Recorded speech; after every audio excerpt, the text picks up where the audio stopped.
At its height, the British Empire ruled nearly a quarter of the world's population, around 450 million people, and controlled almost a quarter of Earth's land. Its territory stretched from Canada to India, from Australia to Africa, across every major ocean.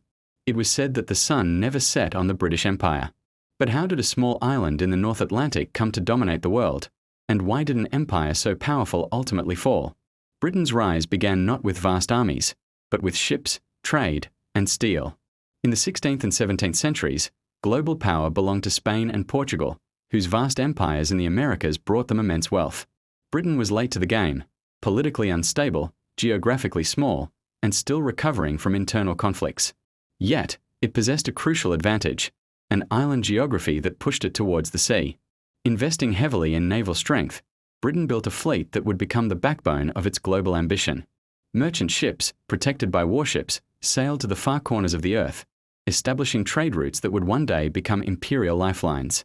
The Industrial Revolution, born in Britain, supercharged this expansion. British factories churned out textiles, machinery, and steel, creating an insatiable demand for raw materials and new markets to sell finished goods. The world was not just a place to explore, it was a market to be dominated. Britain didn't just trade, it fought. Imperial expansion was a brutal, violent process, and Britain's military power grew in lockstep with its economic might. Rivalries with other European powers, particularly France, exploded into a series of global conflicts. The 7 Years' War, fought across Europe, North America, and India, saw Britain emerge as the world's dominant colonial power, seizing vast territories from the French. In India, the private army of the East India Company waged wars against local rulers, steadily bringing the subcontinent under British control. In China, Britain fought the Opium Wars to force the Qing dynasty to accept the trade of opium, a conflict that secured Hong Kong as a British colony and opened China to foreign influence. From the fields of Waterloo to the shores of the Caribbean, Britain's army and, most importantly, its Royal Navy projected power and enforced its will. Victory in war translated directly into territorial gain and economic advantage, building the empire piece by piece. By 1913, on the eve of the First World War, the British Empire reached its absolute peak. It governed over 400 million people, accounting for an astonishing 26% of the world's population. Its domains covered 24% of the globe's land surface, an area over 100 times the size of Great Britain itself.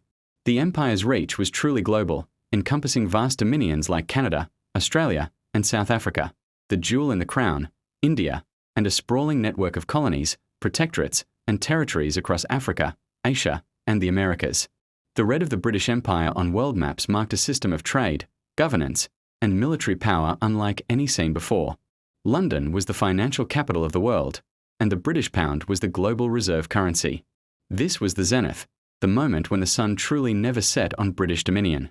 But control always creates resistance. Beneath the veneer of imperial order, tensions simmered and dissent grew. The very act of ruling over diverse peoples, suppressing their cultures, and exploiting their resources bred resentment. In India, this resentment exploded in 1857. What Britain called the Sepoy Mutiny, Indians remember as the First War of Independence. The rebellion, sparked by grievances over new rifle cartridges greased with animal fat, quickly spread across northern India, becoming a widespread uprising against the rule of the East India Company. The revolt was brutally crushed, but it marked a turning point.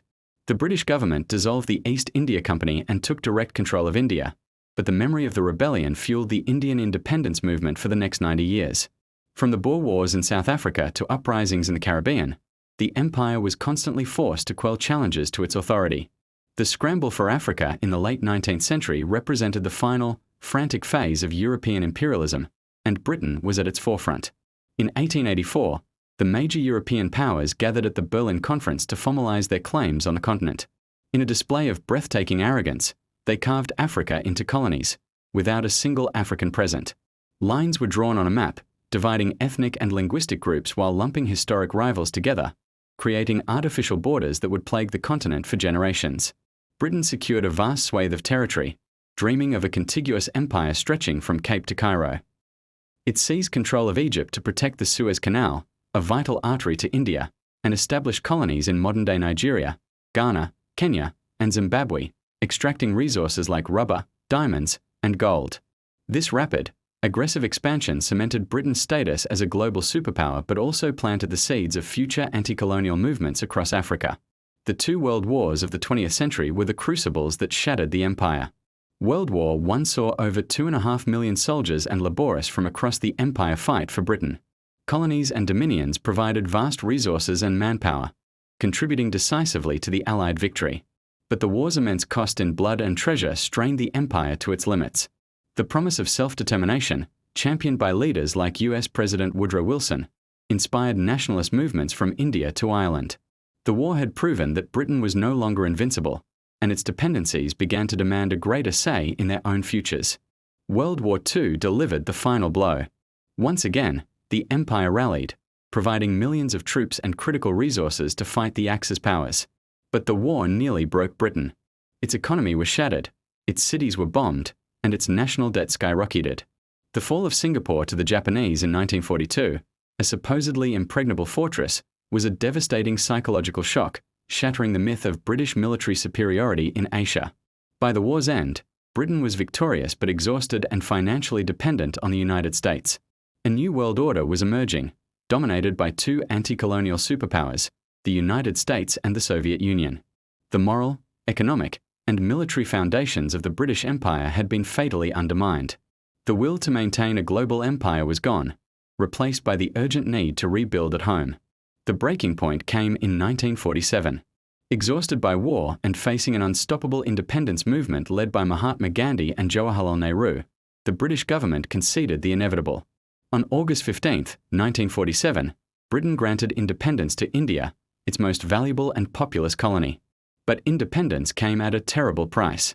The subcontinent was partitioned into two separate nations, Hindu-majority India and Muslim-majority Pakistan, leading to one of the largest and most violent mass migrations in human history.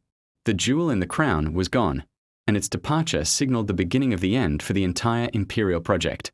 If Britain could no longer hold India, it could not justify holding any other colony against its will. What followed was a cascade. Prime Minister Harold Macmillan, speaking in 1960, acknowledged the wind of change blowing through Africa. The tide of nationalism was unstoppable. Independence swept the empire with astonishing speed. Ghana became the first sub-Saharan African colony to gain independence in 1957, its leader Kwame Nkrumah becoming a beacon for anti-colonial movements across the continent.